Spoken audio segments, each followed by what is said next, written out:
Hey everyone, John here. I just wanted to make a video about lane swapping. Right now, this is patch 7.19b, and it's mainly the 2-1-2 meta, and lane swapping has been a bit uncommon, but I believe that this game really showcases how to lane swap, how to play it, and the benefits of it. So I just wanted to go through one of the games I ended up playing that was pretty good for the lane swap. This was an average 5.2k MMR game, and not much else to say besides that, so let's go into the draft. 10 seconds remaining. And this is just a random pub game. It's not a pro game or a battle cup game or anything like that. This is just 5 random people. And as you can see here, I ended up second picking anti-mage. This is not a good idea. The only reason I did it is because no one on my team was picking, and I really hate losing gold. But I would not recommend this in your games. And because it's a second pick anti-mage, they really want to counter it because they don't want anti-mage to farm. So let's just go through the draft to see what ends up being picked. And as you can see here, our safe lane ends up being Pudge or Ogre. And their offlane is clearly Axe Treant Protector. Axe Treant Protector does very well against the Sandy Mage pick. They shut him down in lane. Doesn't really matter which support you bring. And our offlane is Ursa Pudge or Ursa Ogre. Pretty good lane. So I suggested to my team that we swap lanes because I cannot handle these two in lane.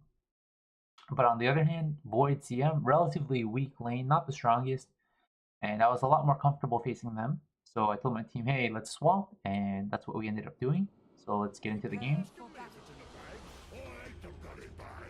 So we're in the game, and as you can see here, we did end up lane swapping.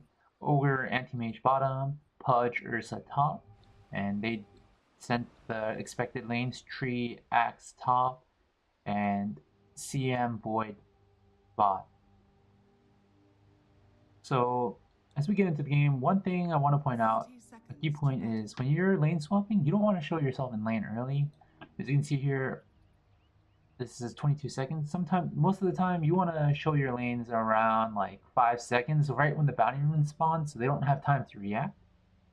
This is actually a mistake we end up making this game. So if you look in the top lane, around 16 seconds, this tree sees Ursa, and the CM, if you watch a bit, the CM ends up seeing us. Big mistake on our part because our lanes get scattered out, they know. But they actually stay around because the bounty runes spawn and they want to contest them. The battle begins. So they end up getting it, but it's 0 seconds, Void's still here, and Axe and Tree are still here. I think this is a mistake on their part. If you see this kind of lane swap, you want to get the better lane, so you want to send Void top, even if that means missing the bounty runes. Which they didn't do, but they do end up swapping. As you can see here, Void ends up running top. Axe, the yellow player, draws a line that he's going bot. And that brings me to my first topic of why didn't they TP? They obviously have TP scrolls. So for some of the new players, the reason you don't TP to swap lanes is because if Axe TP's bot, then the other team is just going to TP back top, and you're going to have to end up running anyway or stay in those bad lanes. So they do something pretty smart. They decide to run into the lane, so you see Void running, Tree and Axe running. But this kind of bites them back later. As you can see here, creeps spawn and meet at 33, and I'm getting absolutely free first farm, and Ursa's getting free on there, and they're still running to their lanes. Pudge decides that Ursa's fine alone, and he's gonna go mid and then bot later. And as you can see here, because the first wave was free, I decided to let the creep wave push into us. That's really what I want in the lane. Even if I'm fighting an Axe and a Treant, I know I can get CS if it's under tower. These two won't be able to push me out that easily. So we have the wave pushing in because of the fact that they had to run. And that was a big advantage to us. So even with Ogre fighting here, we're still having a good time. I get the CS here, and we end up tri-laning because Ursa's is fine in this lane. He does pretty well against CM Void. And because of the advantage he had early, you'll see him pick up these 2 more creeps, and he gets his boots at around 144, which is really good. So we can leave Ursa to do Ursa things. And in my lane over here, you'll see that we're getting kind of double waved here, or even triple waved, because of how the lane setup was in the beginning. So my 2 supports kind of do their own thing. And in the meantime, I'm getting the wave pushed in. We do some more fighting here and there, but consequentially it doesn't matter. And eventually I have the lane pushed in, and we have 4 range creeps here, and I get them all, which is really good. One thing I do want to point out is that my team did ask me if I wanted to go top because Axe and Tree were bot. I said no, because the fact that we have the lane pushing in means I can just CS under tower, doesn't matter what my lane matchup is. If I was top, it would be a lot harder to do that. So I'm having the time of my life. And as you can see here on the last hits and denies, I'm top of the charts.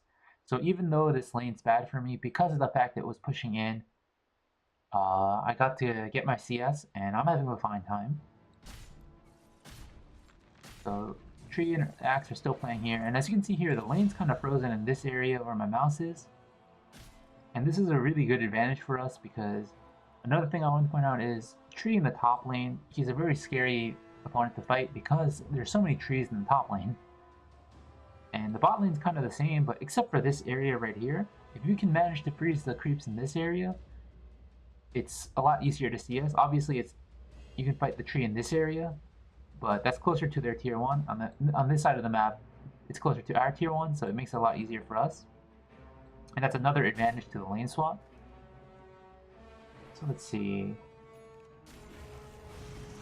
We keep laning, and we actually pick up some kills here, and it lets me get a really early treads. So I still stay in the bot because I don't feel like there's enough pressure to push me out of the lane. Even though Axe is starting to hit and Tree are starting to hit their strong points, I still feel like I can lane. Pudge smartly decides to come bot instead of top because, you know, top Ursa's fine. So I'm still CSing, I'm having the time of my life. Stuff happens, and I'm still CSing. Eventually I'm still top of the network over there. Or top of the CS charts at least. And stuff happens, and I'm still just CSing. And at this point, not really much to talk about. Let's skip ahead a bit. And I think this is where the tides start changing. Axe starts getting some levels. And as you can see here, Tree's here and TM's here. So now they aggro try bot. At this point, I should probably go top instead. Void's the only one on that side of the map.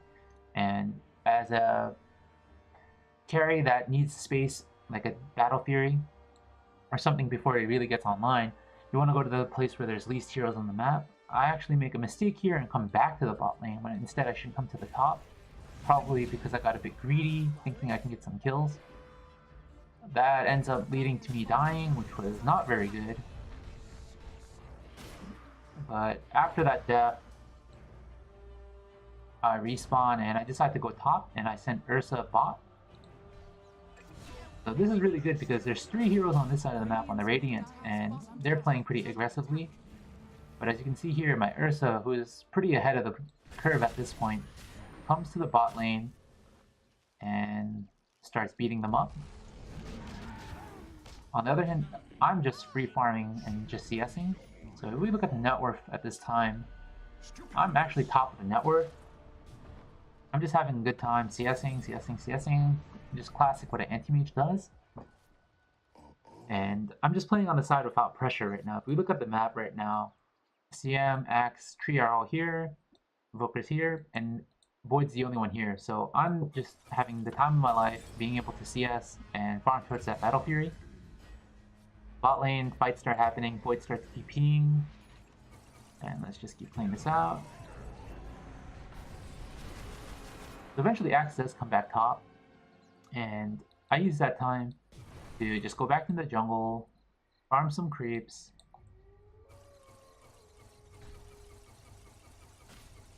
and I decided to go back bot And if we look on the map, I decided this was the red column ahead because, let's see. I decided that was the right call in my head because Axe went top, and most of their heroes in my back of my mind were all mid or top because they saw me there previously. So let's and my call was pretty right. Tree was the only one here in this lane. The rest of them are mid. And at this point, I'm pretty close to my Battle Fury. I'm 1800 gold right now, and I'm pretty close. Radiant's top tower is And I'm just farming, and I'm farming. And this lane swap ended up being bad because Axe had this TP, he came in, CM came, and Volker came. So this was a bit of a mistake on my part. I should have maybe played near the top side or our jungle because I was so close. But yeah, in general, the lane swap ended up going well. I just went back mid. I farmed jungle camp a bit. under attack. And I ended up getting my Battle Fury at around 1423. This was a great timing for Battle Fury, especially considering the circumstances for the game. So in the beginning of the game, most games you play with Anti-Mage. If you're fighting that Tree Axe top lane, the game could have gone completely different. You know, we might have just got completely shut out, and I would have had to resort to jungle at level 5 or something. But if you look at the net worth chart, I'm third on the net worth, and I'm pretty close to top of the CS, and that's all because of the good idea to lane swap into this area, and instead of just TPing as soon as they start running, having the lane push in allows you to deal with bad matchups. And I think this was a good showcase for that lane swap. So yeah, that's it, and hope you guys enjoyed this video. If you have any comments you want to leave below, maybe something you missed or something you want me to explain more, let me know if I'm wrong as well. So yeah, thanks for watching, and I hope this video helps.